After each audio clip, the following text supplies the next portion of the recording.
परिस्तान में एक खूबसूरत और दना मलका हुकूमत करती थी, लेकिन उसे ये मालूम ना था कि उसकी करीबी परियों में से एक परी के दिल में लालच और खुद गर्जी जन्म ले चुकी है। मलका लूना पर अंधा एतबार करती, क्योंकि वो एक यतीम परी थी जो वक्त के साथ मलका के बेहद करीब आ गई। लेकिन फेरी लूना ने इस भरोसे को धोखा बना दिया। वो मासूम परियों पर झूठे इल्ज़ाम लगाकर मलका से उन्हें सज़ा दिलवाती और फिर उन्हें एक खुफिया गार में ले जाकर उनका जादू चुरा लेती। मलका को इस साजिश की ज़रा भर भी खबर ना थी। लूना उन परियों से कहती, ये मलका का हुक्म है, हालांकि असल में सब कुछ वो अपनी मर्ज़ी से कर रही होती। वक्त गुजरता गया।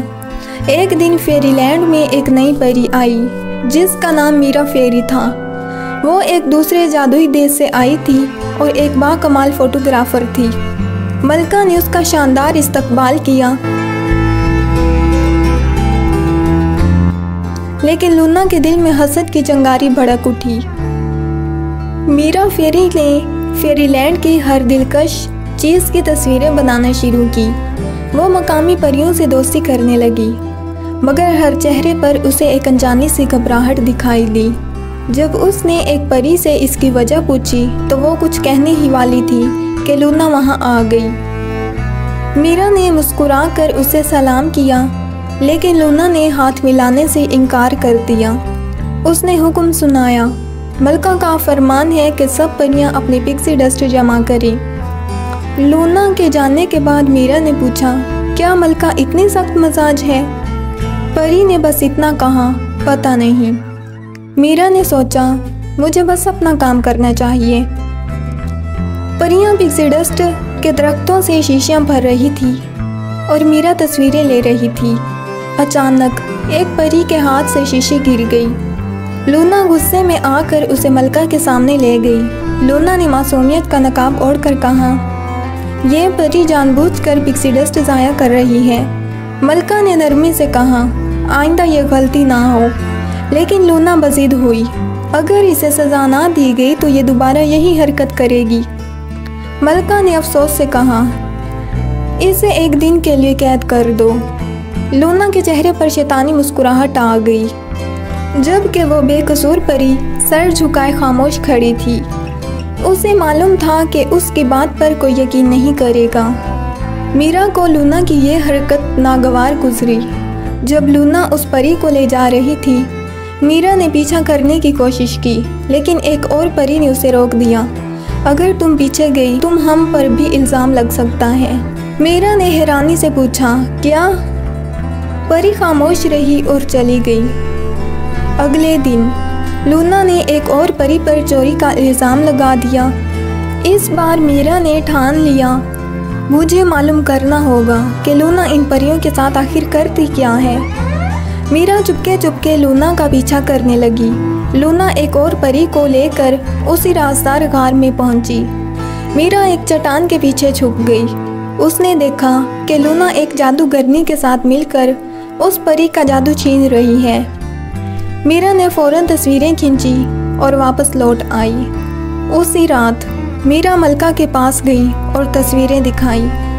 आप मासूम परियों को इतनी सख्त सज़ा क्यों देती हैं कि उनका जादू तक छीन लिया जाता है? मलका हैरत से साकत रह गई। लूना ऐसा कैसे कर सकती है? उसे किस चीज़ की कमी थी? मीरा ने कहा, अगर आप चाहें तो मैं उसे उसी के जाल में फंसा सकती हूँ। मलका ने आह भरी, ठीक है, तुम अपने तरीके से लूना को बेनकाब करो। अगली सुबह मीरा ने एक परी से कहा, मैं तुम्हारे अंदर का जादू महसूस कर सकती हूँ। लूना ने यह बात छुप कर सुन ली और उसकी आंखों में लालच चमकने लगी। मीरा ने जानबूझकर एक शीशी गिरा दी। लूना फौरन आ गई, उसे गिरफ्तार किया, कैमरा भी छीन लिया और मलका के सामने पेश कर दिया। मलका ने हुक्म दिया, मीरा को सज़ा दी जाए। लूना ने उसे घर में ले जाने का फ़ैसला किया। इस बार घर में जादूगरनी मौजूद ना थी, सिर्फ लूना थी। उसने एक चिट्ठी पढ़ी, मैं एक काम से बाहर जा रही हूँ, तुम अकेली ही परियों का जादू चुरा लेना। लूना ने मीरा पर जादू करना शुरू किया, मगर सारा जादू मीरा ने अपने अंदर जज़ब कर लिया। लूना को कुछ पता न चला। मीरा ने ऐसा जाहिर किया कि जैसे उसका जादू छीन लिया गया हो। जब लूना वापस आई, मलका ने सब परियों को इकट्ठा किया। जादूगरनी का जादू से जकड़ दिया गया। लूना घबरा गई। मीरा ने ऐलान किया, यही वो है जो परियों का जादू छीनती थी। लूना कमज़ोर होती गई। मलका ने कहा, मासूम परियों का जादू चुराकर तुमने मुझे धोखा दिया, तुम्हें सख्त सज़ा मिलेगी। तमाम परियों का जादू लौट आया। मलका ने कहा, तुम्हें पूरी इजाज़त है, लूना को जो सज़ा देनी हो दो। मगर परियों ने जवाब दिया, लूना का जादू चला गया, यही उसकी सबसे बड़ी सज़ा है। मलका ने फिर भी उसे फेरीलैंड से निकालकर एक वीरान वादी में भेज दिया, जहाँ ना वो बोल सकती थी न जादू कर सकती थी। आखिर में मलका ने सब परियों से कहा, जहाँ कभी भी जुल्म देखो उसके खिलाफ आवाज़ बुलंद करो। अगर कभी मैं भी गलत हूँ तो मुझे भी रोकना तुम्हारा हक है। मीरा फेरी ने जुल्म के खिलाफ आवाज़ उठाई, हालांकि वो इस देश की भी ना थी। उसने साबित किया कि असल परी वही होती है जो सच का साथ दे। और फिर मीरा फेरी अपने सफ़र पर रवाना हो गई। शायद किसी और फेरीलैंड को उसकी ज़रूरत थी।